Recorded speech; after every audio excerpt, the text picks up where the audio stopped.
For the second time this season, a Santa Maria Gator takes home our Sportsline Player of the Week. In Week 2, it was running back Cade Nelson filling in for the starter who won the award. Now in Week 10, it's Mr. Do-It-All for the Gators. Wide receiver, punt returner, kicker, Briggs Bourgeois. Before the Saints even took the field today on Christmas Eve, they were mathematically eliminated from the playoffs. But instead of laying down on the Buccaneers, they put together one of their best efforts of the season. A dominant defensive performance has Southern Lab just one win away from avenging last season's disappointment and claiming this season's state championship title. From Burton Coliseum in Lake Charles, Brian Pellerin, WAFB 9 Sports. That's what makes me get up and want to go to work every day, because I have such great kids to coach. For 42 years, Sam Barham has coached cross country throughout the Southeast. The last 7, he's been building Parkview Baptist into an elite program in 3A.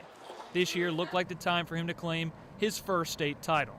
But after practice on October 20th, he received word from his doctors that he had leukemia. He immediately had to start chemotherapy and treatment. A week later, doctors ran a blood test to see how he was progressing. That Tuesday, he received word that he had no cancer left. With such a quick turnaround in his health, Coach Barham had hopes of still attending the championships with his team, but he needed to spend 6 weeks in the hospital recovering from side effects. The timing of all this happening like it did at the end of the season was not a good thing. This Monday, the team left for state with cheers from their fellow students and a message from their coach. Go out tomorrow and finish the job and be amongst the elite championship teams. All right, well, we'll see you later. We love you. Tuesday, his teams aim to do just that with their coach on FaceTime. Look, everybody's here. I'll see y'all. Reminders of him were everywhere. Glory in Jesus' name, amen. Amen. Then, it was up to his runners. The girls' team would go on to finish 3rd, the boys would finish 7th. The results were disappointing for the team, but their coach had nothing but praise for them when they visited him at the hospital on Wednesday. I really appreciate y'all coming up here and doing this. I wanted to commend y'all for how well you handled everything. Y'all gave it everything you had at the state meet yesterday. I know we didn't end up winning the state championship and that sort of thing like we really wanted to. I know without a doubt in my mind that everybody gave 100% effort, and that's all a coach can ask for. Thank y'all from the bottom of my heart for running so hard for me. I mean, it was a joy to get to watch y'all. I've never felt so loved and supported by so many people. Really overwhelmed by it. I mean, that has kept me from being depressed. Every day, just getting something from somebody that lifts me up and encourages me. Love y'all. Love you. Y'all mean the world to me. Brian Pellerin, WAFB 9 Sports. The game pinned 2 of the best units in the league against each other, the Saints' #1 offense and the Broncos' vaunted defense. It looked like the Saints had prevailed when Drew Brees found Brandon Cooks with just over a minute to go in the game. The Saints looked like they were about to take a 1-point lead, but that's when Will Lutz's extra point was blocked and returned for a 2-point conversion. Still in disbelief a little bit, especially when you score at the end. You think that's, I don't want to say the game winner, but listen, it puts us up by a point, and then, hey, let's see what happens. The minute the guy jumped over and it got blocked and their guy grabbed it, there was nobody to catch him. They made a play. They made a great play in a big-time moment, and at the end of the day, we've got to be able to get that done. The ending may have been heartbreaking, but Sean Payton said the Saints were fortunate to still be in the game at that point because of 4 offensive turnovers, including 2 fourth-quarter fumbles from rookie wideout Michael Thomas. Some lessons in our league are learned the hard way. You hope that ball security is not one of them, but it doesn't just happen to rookies either. So we've got to get that corrected. Me, myself, Brandon Cooks, Brandon Coleman, we're all here for him because we're in the same room. And I know he's going to be stronger from this. I know he's going to get over it. As big bro, probably have him over today and just chill out and get his mind right because we're going to need him. He's a great player. With 3 of the Saints' 5 losses this season coming by a combined 6 points, Willie Snead said this team has seen painful losses before. They're battle-tested and will be able to recover. But they'll have to turn around quickly as they play on Thursday against the Panthers. From New Orleans, Brian Pellerin, WAFB 9 Sports. This is 9 Sports with the WAFB Sports Team.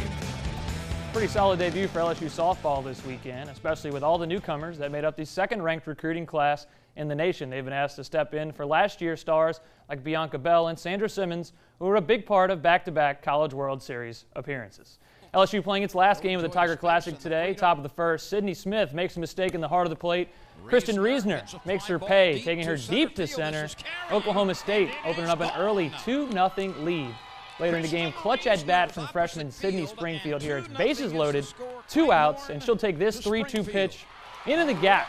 She drives in 2 runs, ties the game at 2 apiece. Huge weekend for Springfield. The freshman leads the team in batting average after hitting over 600 in her 4 games. Next up, another freshman, Amanda Doyle, hits this pitch down the line, driving in another run. LSU would open up a 3-2 lead, and they would never give it back. In the 4th, more clutch hitting. This time it's Savannah Jaquish. She'll come just short of clearing the fence, but still drives in 2 insurance runs for Sydney Smith. She would shut it down from there, and LSU would go on to win 5-2.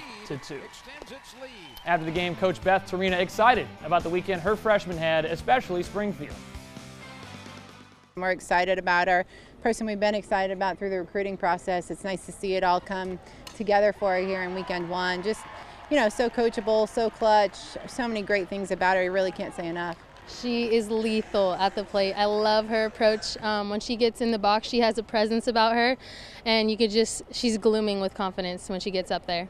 I had so much fun. I just finally putting on an LSU jersey for the first game for a game that actually counted is just unreal. Like, you work so hard in the fall and you come in and you don't know these girls, and just bonding with them over the fall and just putting work day in and day out, and just to see your dreams as a little girl come true, it's just an amazing feeling.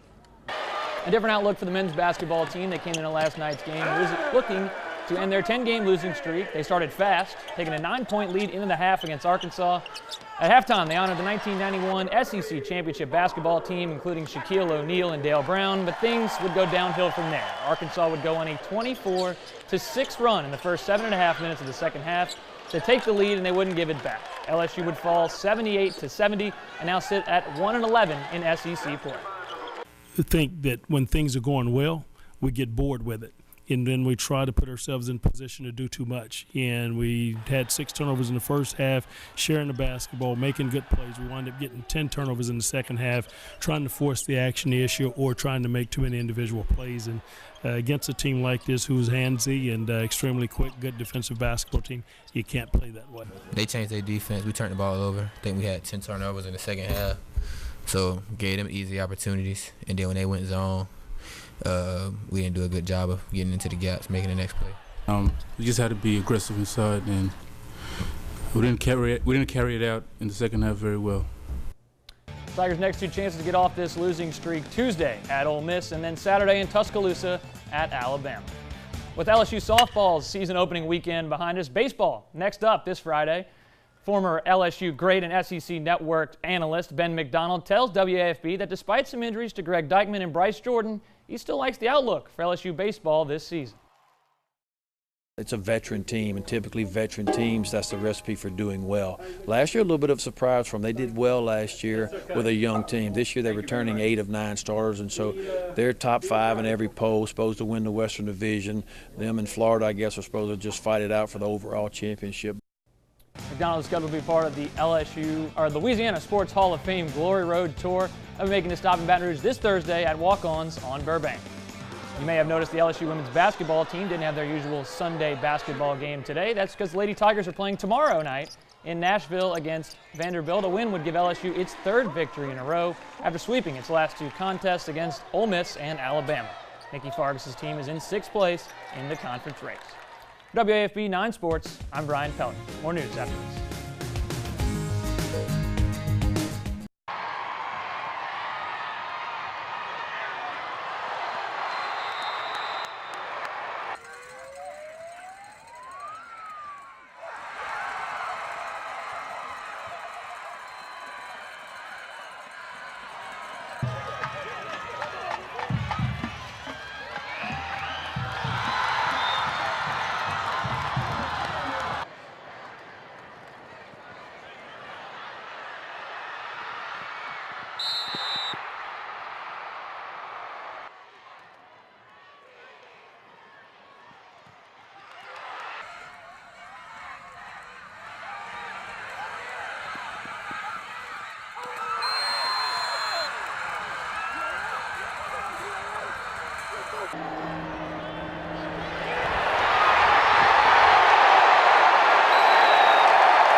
Brendan Vessel.